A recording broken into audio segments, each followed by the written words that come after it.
Hoje quero falar para vocês que Deus quer nos salvar. Se nós tivermos uma única virtude, Ele nos salva. Normalmente a gente quer estar perto de pessoas que são muito boas em muitas coisas. Se um indivíduo tiver só uma qualidade, não serve para a gente, já perceberam? Porque nós somos feitos de virtudes e defeitos. Uma qualidade só é muito pouco.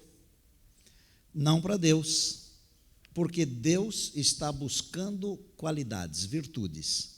Se você tiver uma virtude e permitir, Deus vai trabalhar essa virtude e vai levar você para a eternidade por causa de uma virtude. Quando eu falo sobre esse assunto, eu gosto de dizer o seguinte: você pode ter 1000 defeitos, mas se tiver uma virtude e permitir, Deus levará você para a eternidade. Isso não dá para entender, é uma coisa de Deus. Eu posso ter 2000 defeitos, enquanto você tem 1000, eu tenho 2, porque quem fica na frente do povo é mais visto, os defeitos aparecem mais, né? Eu posso ter 2000 defeitos, mas se eu tiver uma virtude e permitir que Deus trabalhe essa virtude, ela vai crescer tanto dentro de mim, na minha vida, no meu ser, que ela vai tomar conta de todo o meu ser. E finalmente Deus me levará para a eternidade por causa de uma virtude, porque os defeitos vão desaparecer. Eu estou com a Bíblia aberta aqui, em Hebreus capítulo 11, eu vou ler um verso hoje. Eu vou ler o verso de número 31. Antes de ler o verso, depois de achar Hebreus, que está lá pertinho do Apocalipse, né, quase no final da Bíblia, nós vamos orar a Deus. Pai nosso, depois de um dia de vitórias, de lutas e de alegrias, depois de um dia de vida e de salvação, nós estamos aqui para louvar o Teu nome, também para ouvir a Tua palavra, a Tua voz. Queremos ser sensíveis, Pai, à Tua presença, à Tua voz, à influência do Teu Espírito, à presença dos Teus anjos, que todos sejamos tocados mais uma vez. Em nome de Jesus, amém. Eu escutei uma história uma vez de um professor. Esse professor, ele conseguia ver coisa boa em tudo quanto é coisa que via. Até em coisas ruins ele descobria alguma coisa boa. Não é muito fácil a gente descobrir coisas boas em gente ruim, né? Mas aquele professor via qualidades em todas as coisas. E um dia ele estava andando com seus 40 alunos, não era Alibaba, mas ele tinha 40 alunos. Um aluno viu lá longe assim um cachorro morto. Aí um falou para o outro assim: o que será que o professor vai ver de virtude, de vantagem num cachorro morto? E ele já estava velhinho, e com a sua bengala, quando chegou perto do cachorro, mexeu na boca do cachorro, olhou para os meninos, 40, e falou assim: olha, ele está morto, mas tinha uma arcada dentária perfeita. Deus não é aquele velhinho lá, aquele professor, mas Deus também está procurando alguma virtude em você. Que tipo de virtude Deus está procurando em você? Não precisa ter muitas. Deus espera que você tenha uma, pelo menos. Sabe o que é ter uma, pelo menos? Significa que Deus valoriza muito as virtudes que a gente tem. E aqui na Bíblia diz que, pela fé, verso 31 de Hebreus 11, Raabe, a meretriz, não foi destruída com os desobedientes, porque acolheu com paz aos espias. O livro de Hebreus, no capítulo 11, ele é como se fosse uma galeria. É como se fosse a calçada da fama lá de Hollywood. É onde só aparece gente boa, gente grande. Aqui em Hebreus 11 estão todos aqueles que Deus achou que deveriam estar aqui, que foram pessoas salvas pela graça de Deus. E quando a gente lê Hebreus 11, a gente vê que quase todos eles são antecedidos pela expressão assim, pela fé, não é? Pela fé, Noé, construir um barco quando não chovia, tem que ter muita fé.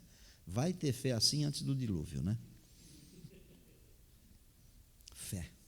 A gente precisa dessa qualidade, dessa virtude de fé. Raabe, ela é chamada aqui de meretriz. A Bíblia diz: não foi destruída com os desobedientes por uma razão. Ela acolheu com paz aos espias. A história está no livro de Josué. Eu vou contar um pedacinho da história para você. Quando a gente pensa em salvação, a gente pensa numa coisa muito difícil, não pensa? Vocês já pararam para pensar nisso? Não dá a impressão que salvação é uma coisa muito difícil? Por um lado, é muito difícil. Por outro lado, é muito fácil. Cadê aquele aparelhinho lá que é de desmontar? Tem aqui um negócio que, para quem não sabe desmontar, é difícil para chuchu. Você conhece isso aqui? Vem aqui em pé, só um pouquinho. Não, vem aqui só. É uma ilustração, é bom. Você vai ficar famoso na televisão. Vem cá. Para quem não conhece, isso aqui, o camarada fica 1 minuto, 2 minutos, 5 minutos, e às vezes fica um dia inteiro, porque não conhece. Posso sentar então? Não, fica aqui, ó. Tenta aí. Tirar um do outro? Tenta tirar aí. É muito simples, mas é simples demais. Para quem sabe, né? Segura o microfone perto da minha boca, eu vou tirar para você ver, e depois você vai tirar. Ó, é mais simples do que parece, mas muito mais simples mesmo. Vamos colocar na posição certa. Ok. Ó. Quando a gente sabe, vou ficar olhando para você ali, ó. Quando a gente sabe, ó, é fácil. Agora você já sabe também, pode fazer. Sei, né? Sei, né? Vai lá. Aí. Quase deu. Faltou só um detalhe. O senhor vai lhe ajudar. Abaixa esse aqui, enfia essa perna redonda ali dentro. Ó. Não, essa aqui, ó. Essa de baixo assim, assim, ali, ó. Aqui. Essa aqui ali dentro. Isso, aí sobe de novo para poder encaixar aqui. Quando se sabe, depois vou dar meia hora para você fazer, tá? Salvação é assim, para você e para mim, é uma coisa tão difícil, que é mais do que difícil, é impossível. Para Deus, eu gosto de dizer assim, é mamão com açúcar, faz mal para a saúde, mas é molinho. Deus, para salvar uma pessoa, não custa nada para Deus. Do ponto de vista assim, ele fala, eu vou salvar o Júlio César. Por que não custa nada para Deus? Porque Deus já pagou isso daí. Então, quando Deus fala assim, a salvação é de graça, mas custou caro, custou o sangue do Filho de Deus. Deus salvou Raabe. Você salvaria Raabe? Raabe tinha uma casa de prostituição. Quando Israel chegou para tomar Jericó, ela residia em Jericó, o seu comércio era em Jericó, o servo de Deus, Josué, mandou 2 espias na cidade para ver como é que era a cidade. E quando a gente estuda arqueologia e história, a gente descobre que Jericó era uma cidade altamente murada, fortificada. Os muros da cidade eram altos e largos, dava para passar carruagem em cima do muro. Os vigias, os soldados, eles não caminhavam a pé em cima do muro, eles caminhavam montados em carruagens. E Deus falou para Josué, numa madrugada que Josué estava orando, Deus falou como é que ele deveria tomar a cidade de Jericó. Um jeito simples, dá a volta na cidade, são 13 voltas ao todo. De 1 a 6 dias, uma volta, e no último dia, 7 voltas. Na última volta, vocês olhem para a cidade, toquem as trombetas e gritem, os muros vão cair. Para Deus, as coisas são muito mais fáceis do que nós conseguimos imaginar, gente. Para Deus tudo é fácil, porque Deus tem todo o poder, Ele é onipotente. Para abrir o mar, Deus tem poder. Para fazer cair maná do céu, Deus tem poder. Para fazer uma rocha dar água para o povo anos e anos, Deus tem poder. Josué mandou 2 meninos para ver a cidade. Onde eles foram? Na casa da prostituta. Você pode até racionalizar e falar assim, olha, eles foram na casa de prostituta porque ninguém liga para quem entra na casa de prostituta, a não ser os fofoqueiros, né? Os linguarudos, né, que estão em todo lugar, infelizmente. Eu não sei como é que Deus vai fazer com os linguarudos, ou vai ter que cortar a língua deles, ou não vai poder levá-los para a eternidade, porque senão lá eles vão continuar. Mas não foi por isso que eles entraram lá, porque ninguém fala nada de quem entra numa casa de prostitutas. Eles entraram lá porque aquela mulher era uma serva de Deus. Para aí, pastor, você está falando que uma dona de meretrício é uma serva de Deus? Eu estou falando isso. Os servos de Deus, eles podem estar fazendo um monte de coisas por aí. Mas eles são servos de Deus e na hora certa eles serão chamados e eles ouvirão a voz de Deus e haverá um só rebanho e um só pastor. Deus tem servos em todos os lugares, meus irmãos, em todas as igrejas, em todas as comunidades, em todas as cidades, em todos os países, em todos os lugares, em todos os cantos Deus tem seus servos e suas servas. Aquela mulher não era uma prostituta, ela estava prostituta. Você não é um pecador, você está pecador. Vocês ainda lembram do português? Que não aconteça com vocês o que aconteceu com aquele meu amigo lá, né? Que não aprendeu o inglês e esqueceu o português. Aí ele foi comprar sapato e ele disse que estava I'm looking for a sapatos. Né? Então, é complicado. Ela não era, ela estava. Estava. E interessante que quando eles chegaram, ela os recebeu. E quando os guardas da cidade vieram, ela escondeu os meninos. Escondeu os meninos, mas antes de dormir, ela falou com os meninos. Olha o que ela falou.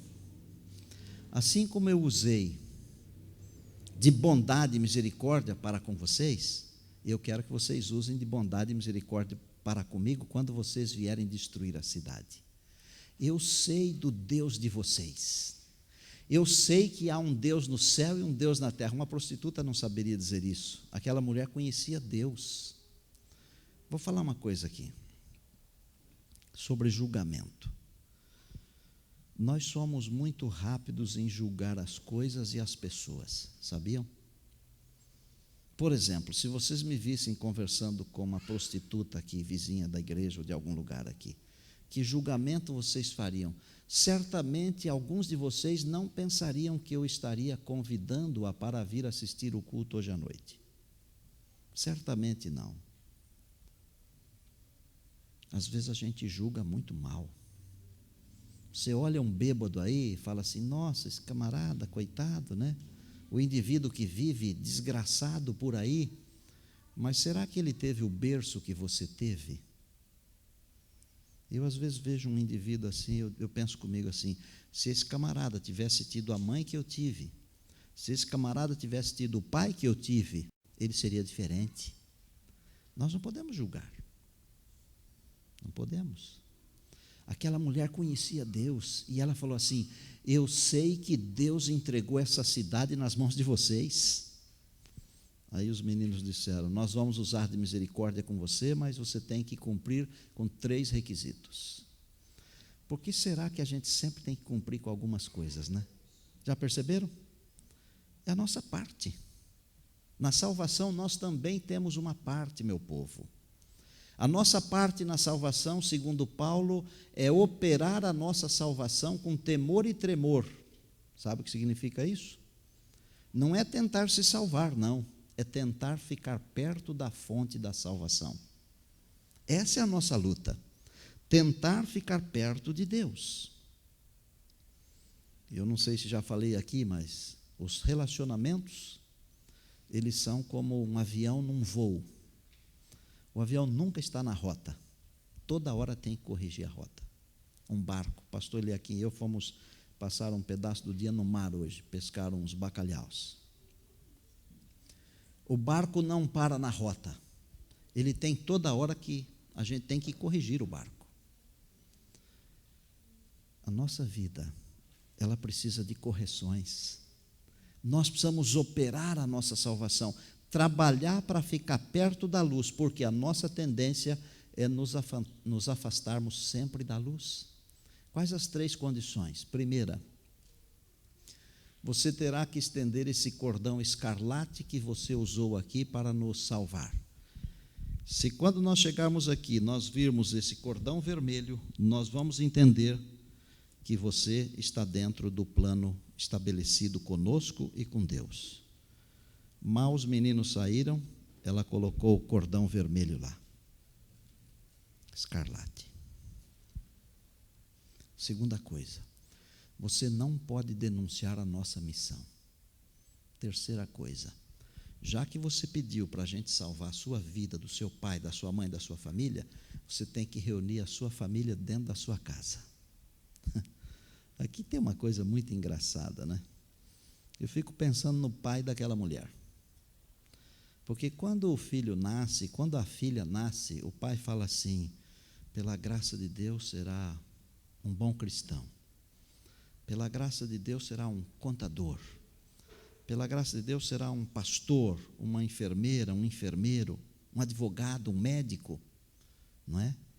Mas eu nunca soube de um pai que, quando a filhinha nasceu, ele tenha dito assim: se Deus quiser, será uma prostituta. Vocês já viram isso? Agora imagina aquele pai quando ela falou assim: pai, vem aqui para dentro de casa, porque quem estiver dentro de casa será salvo quando a cidade for destruída. Olha o drama, o dilema, o conflito. Como? É uma casa de prostituição? Eu só passo vergonha com você, agora eu tenho que morar com você? Tenho que morar na sua casa? Mas se estiverem todos dentro de casa, serão salvos. Sabia que tem um texto na Bíblia falando das famílias da comunidade cristã, que diz que se a família não descer para a festa, não haverá bênção? Já leram isso na Bíblia?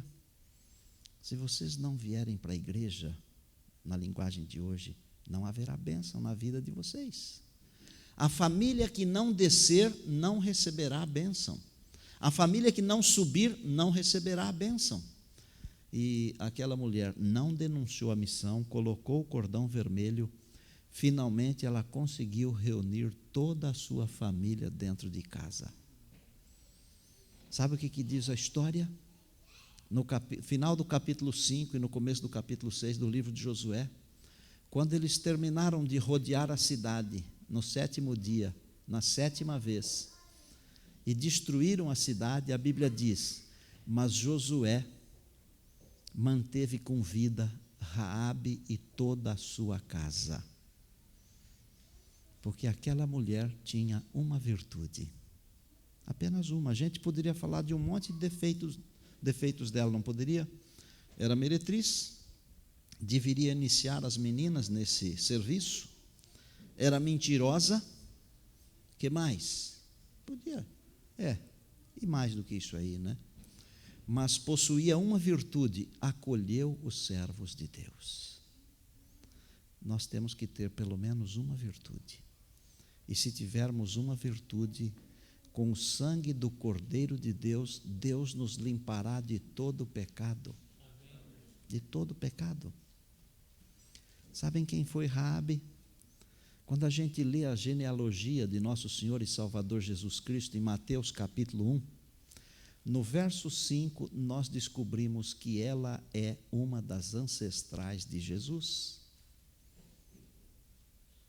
Foi tataravó, qualquer coisa assim, de Jessé, depois vem Davi, até chegar em Cristo.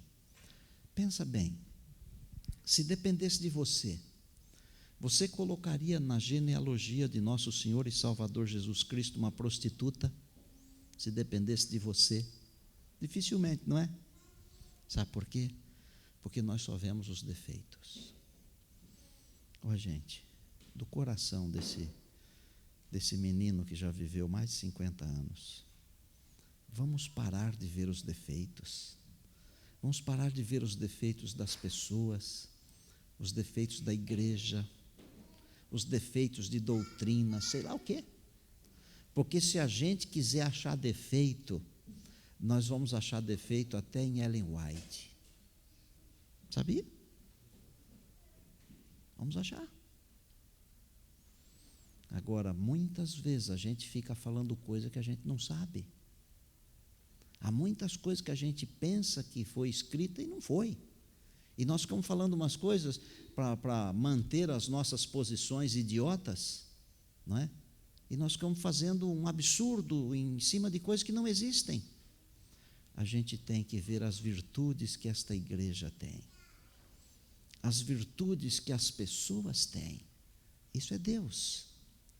E dentre as coisas de Deus está esta: Deus troca a salvação por uma virtude. Por uma virtude. Só Deus pode fazer isso. Quando a gente vai fazer um teste, né? Manda um currículo, tem que mandar aquele mundo de coisa, né? Porque se tiver uma coisa só, não vale nada. Deus aceita uma coisa só, uma só virtude. Deus quer nos lavar com seu sangue. E o sangue do Cordeiro tem o poder de nos lavar. E tem o poder de lavar não só um pouquinho assim, mas tem o poder de lavar bastante. Ó. Vem aqui, Barreli. Vira para lá para o povo de Deus. Ó. Já estou de vermelho. Deus quer nos lavar assim, ó, inteiro. Qual é a virtude que Deus quer? É uma só. E eu vou falar agora. Aceitar que por nós mesmos nós não podemos. Humildade. E aceitar que Deus pode. Quando eu olho para mim mesmo, os meus defeitos e vontades, eu não consigo me ver na eternidade. Mas quando eu olho para Deus, eu não consigo me ver no fogo eterno. Quando eu olho para Deus, eu me vejo lá com os santos de todos os tempos, dentro da cidade de Deus. Amém. Você tem uma virtude? Essa virtude da humildade, essa virtude de aceitar, de permitir que Deus lave você, transforme você. Ó, nós não precisamos ser o que fomos ontem. Nós podemos ser muito melhores do que isso aí, pela graça de Deus. O sangue de Cristo tem um poder de nos limpar, de nos fazer renascer. Será que hoje de noite a gente estaria conversando com alguém que precisa ser lavado pelo sangue assim? Lavado por completo? Não com um pouquinho só assim, não, com bastantão assim.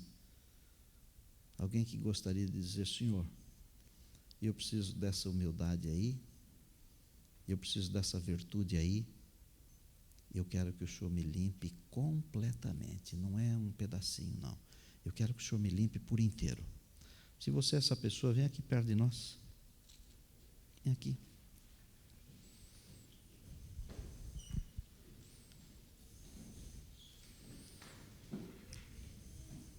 Lavados pelo sangue do Cordeiro de Deus. Você deve saber que o Apocalipse tem 7 bem-aventuranças, não é? Se não sabia, sabe agora. Uma das bem-aventuranças, e que toca a fundo o meu coração, é aquela bem-aventurança que é dita assim: bem-aventurados aqueles que lavam as suas vestiduras no sangue do Cordeiro.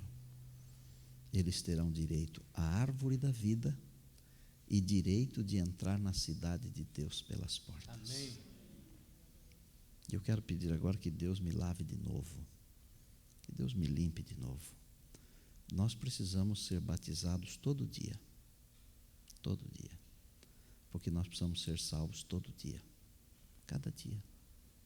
Esse é o plano de Deus, porque amanhã a gente não sabe, essa noite a gente não sabe, mas se formos batizados hoje e acontecer qualquer coisa essa noite, quando Jesus voltar estaremos com Ele. Amém. Mas se não acontecer nada, amanhã nós seremos batizados outra vez. E dizem que para a gente ir embora desta vida aqui só existe um preceito: tem que estar vivo. Como Michael Jackson estava vivo até agora há pouco, né? Já não está mais. Vocês já acompanharam, né? Deus quer nos lavar. Aconteça o que acontecer, Ele nos salvará por causa dessa virtude: aceitar. Raabe aceitou. Tornou-se uma das ancestrais. Hoje nós estamos contando a história. Um dia, Deus vai reunir assim o universo todo para ouvir a sua história. Porque você é famoso, sabia? Você não pensa nisso, mas você é muito famoso. Você é famosa. dentre os milhões e bilhões de habitantes desse planeta aqui, você é tão famoso que igual a você só existe você. E você é tão famoso que se você não estiver no céu, a sua cadeira, o seu banco estará vazio, porque não haverá uma outra pessoa para sentar na sua cadeira, porque não existe um outro igual a você. Os anjos que nunca pecaram, eles não são tão famosos quanto você. Sabia? Você vai poder contar a história de como é vencer o pecado na própria carne. Como é acreditar no sangue do Filho de Deus. Você vai contar isso aí na eternidade. Amém? Amém. Feche os olhos, Pai. Obrigado. Obrigado por todas as tuas coisas. O Senhor assinou no nosso coração já no domingo. E agora nós queremos ter essa virtude, a humildade de aceitar o teu plano, de permitir que o Senhor nos lave outra vez com o sangue do Cordeiro de Deus. Amém. Nós queremos entrar na cidade pelas portas. Amém. Queremos ter direito à árvore da vida, comer do fruto. Será maravilhoso, Pai. Dá uma olhada aqui para os teus filhos, tuas filhas. Nós precisamos de Ti, porque a nossa tendência é ver o lado negativo, o lado ruim, ver as dificuldades. Ensina-nos a olhar como o Senhor olha, olhar a virtude ou as virtudes. Abençoa a nossa igreja aqui, Pai, o pastor, os líderes, os irmãos, todos nós. Guarda-nos em Teus cuidados. É o pedido do nosso coração, em nome de Jesus. Amém.